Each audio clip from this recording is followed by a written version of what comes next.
Good morning, students. Beta, hope all of you are good today. Students, today we are going to discuss exercise 5.3 of class 7th. So, here is our first question. Write the following number in expanded form. In numbers को expanded form में लिखना है बेटा. कैसे इनको expanded form में लिखेंगे? देखिए, ये नंबर है, इसमें कितने डिजिट्स हैं? पहले इन डिजिट्स को काउंट करो. 1 2 3 4 5 6 डिजिट्स हैं. ठीक है, तो 6 डिजिट्स हैं. तो आप इन नंबर्स को कैसे लिखोगे बेटा? सबसे पहले 3 जो सबसे लास्ट में जो डिजिट है उसको लिख दो. ठीक है, 3 multiply 10 raise to the power. 6 digits हैं तो आपको इसकी पावर लेनी है 10 रेज टू दी पावर 5, क्योंकि जब भी हम 10 raise to the power something लेते हैं तो यहाँ पे जो ये 0 है ये मल्टीप्लाई होगा 10 रेज टू दी पावर 0 से, ये 10 रेज टू दी पावर 1 से, ये 10 रेज टू दी पावर 2 से, ये 3 से, ये 4 से, ये 5 से. तो ये किससे मल्टीप्लाई हुआ? 5 से. अगर 6 डिजिट्स हैं तो मल्टीप्लाई हुआ 10 रेज टू दी पावर 5 से. आगे लगाएंगे प्लस का साइन. अब कौन सी डिजिट है बेटा? 5. क्या लिखेंगे? 10 raise to the power 4. Plus का साइन. यहाँ पे 6 है ना, तो 6 लिखा. Multiply 10 raise to the power 10 raise to the power लिखेंगे बेटा अब 3. आगे चलो, plus 7 multiply 10 raise to the power 2. आगे लिखते हैं बेटा plus 8 multiply 10 raise to the power 1 plus 0 multiply 10 raise to the power 0. बेटा आपको समझ में आया? मैं आपको दोबारा से बता देता हूँ. इस नंबर में 6 डिजिट थे, तो जो सबसे लास्ट में जो डिजिट था बेटा उसका मैंने क्या लिखा? मल्टीप्लाई करके 10 रेज टू दी पावर 5 लिखा. अगर डिजिट 7 होते तो 10 रेज टू दी पावर 6 है वो मैक्सिमम लेते. ठीक है, अगर 8 डिजिट होते, 1 डिजिट होते तो बेटा क्या करते? उसकी मैक्सिमम पावर क्या लेते? 10 की हम 7 लेते. ये बात आपको ध्यान रखनी है. चलिए इस क्वेश्चन पे आते हैं. कितने डिजिट हैं? काउंट करो. 1 2 3 4 5 6 7 डिजिट है ना, तो 4 multiply 10 raise to the power क्या करेंगे? 10 रेज टू दी पावर 6 करेंगे. ठीक है, मैंने आपको बता दिया था.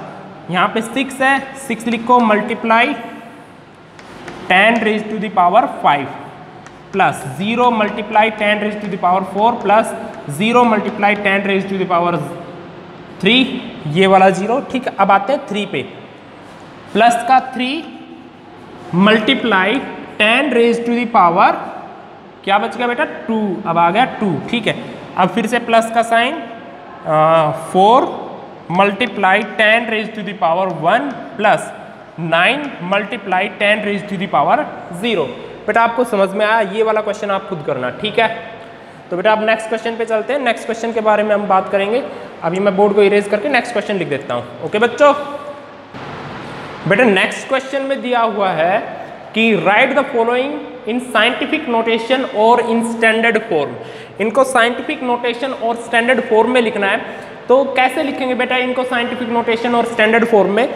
सबसे पहले मैं ज़रूरी बात मैं आपको बता देता हूँ बेटा कि ये जो नंबर्स है ना, इन नंबर्स को आप देख रहे हो कि आपको ऐसा नहीं लग रहा कि इन नंबर्स को समझ पाना थोड़ा सा डिफ़िकल्ट है.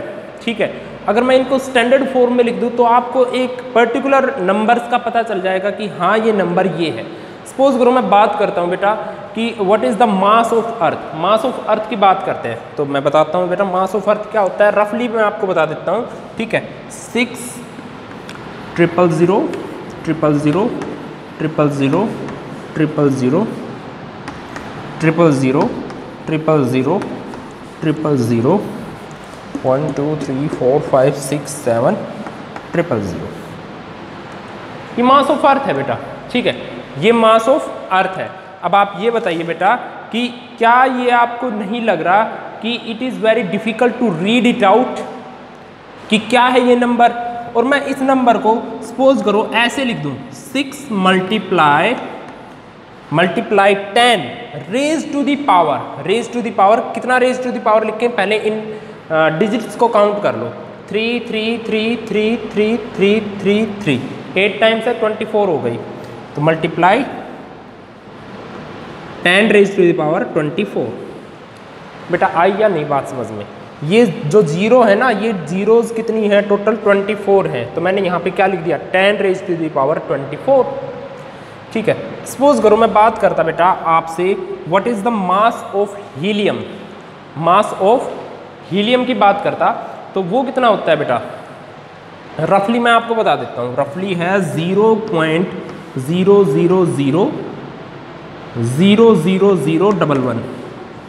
ठीक है, अब इसको कैसे एक्सप्रेस करेंगे, कैसे एक्सप्रेस करेंगे, देखो यहाँ पे पावर, यहाँ पे पॉइंट ऑलरेडी दिया हुआ है ना, यहाँ पे ये तो सिंपल नंबर था, ये पॉइंट दिया हुआ है यहाँ पे, तो इसको स्टैंडर्ड फॉर्म में कैसे लिखेंगे, इसको स्टैंडर्ड फॉर्म में ऐसे लिखेंगे बेटा, यहाँ इस पॉइंट के बाद डिजिट्स काउंट करो 1 2 3 4 5 6 एंड 7, तो 1.1 multiply 10 raise to the power -7।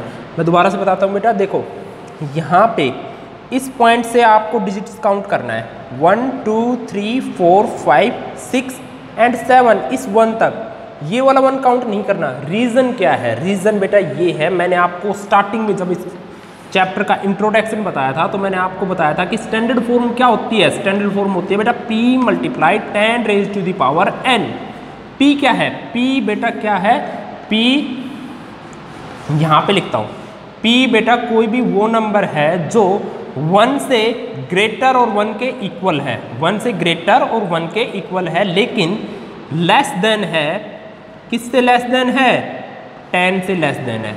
ठीक है, 10 नहीं होगा, 10 से लेस होगा, 1 के इक्वल भी हो सकता है लेकिन 1 से बड़ा होगा। ठीक है, तो ये इस फॉर्म में होगा। n क्या है, n कोई भी इंटीजर है, n क्या है बेटा, n कोई भी इंटीजर, और p क्या है, कोई भी टर्मिनेटिंग डेसिमल पॉइंट। ठीक है, कोई भी डेसिमल पॉइंट है वो p है। अच्छा, अब बात करते बेटा कि ये दो बातें आपको समझ में आ गई होंगी, अगर पॉइंट दिया हुआ हो तो पावर जाएगी माइनस में, पॉइंट नहीं दिया हुआ हो तो पावर जाएगी प्लस में। ठीक है, चलिए इस क्वेश्चन के ऊपर बात करते हैं, इसको साइंटिफिक नोटेशन में कैसे लिखेंगे। काउंट करो डिजिट्स, यहाँ से काउंट करना। ठीक है, अगर पॉइंट हो तो लेफ्ट साइड से, अगर पॉइंट ना हो तो राइट साइड से। क्लियर, अगर पॉइंट हो तो डिजिट्स को काउंट करोगे लेफ्ट साइड से, अगर पॉइंट हो पॉइंट ना हो तो राइट साइड से, और पॉइंट हो तो लेफ्ट साइड से। समझ में आ गए बच्चे, चलो 1 2 3 4 5 6 7 8 9 10 11 डिजिट्स हुई, 10 रेज टू द पावर 11 लिख दो, मल्टीप्लाई क्या लिखेंगे भाई, यहाँ तक काउंट किया है मैंने, देखो यहाँ तक। ठीक है, तो पॉइंट कहाँ पे, एक्चुअल में पॉइंट यहाँ पे था जो डिस्प्लेस होके यहाँ पे आ गया। ठीक है, यहाँ पे आ गया तो 2.2 लिख देंगे। अब देखो 2.2 है, ये क्या है p, ये क्या है n, जो कि एक इंटीजर है, 10 ऑलरेडी यहाँ था तो यहाँ भी है। ठीक है, 2.2 p की वैल्यू है, और वो p की वैल्यू बेटा, वो p की वैल्यू क्या है, 1 से ग्रेटर है और 10 से लेस है। ठीक है, चलिए इस क्वेश्चन के ऊपर बात करते हैं। डिजिट्स को काउंट करो 1 2 3 4 5 6 7 8 9 10 11 आया ना, तो 10 रेज टू द पावर 11 लिखो, मल्टीप्लाई 4 पॉइंट, जितने भी जीरो से अपर नंबर हैं वो सारे लिख दो। ठीक है, मैं पीछे लिख देता हूँ, 8 9 2 1 3 4 multiply 10 raise to the power 11। इस क्वेश्चन के ऊपर बात करते हैं। अब की बार डिजिट्स कहाँ से काउंट करेंगे, लेफ्ट साइड से, यहाँ से, इस पॉइंट से काउंट करेंगे। ये 1 2 3 4 5 6 7 8 9, सॉरी भाई दोबारा से, 1 2 3 4 5 6 7 8, यहाँ तक काउंट करेंगे। क्यों, क्योंकि ये जो पॉइंट था इसको डिस्प्लेस करके यहाँ से उठा के इन दोनों के बीच में रख देना है। क्यों, 6 पॉइंट समथिंग p की वैल्यू आ गई, 6.532, ये p की वैल्यू आ गई, और ये p की वैल्यू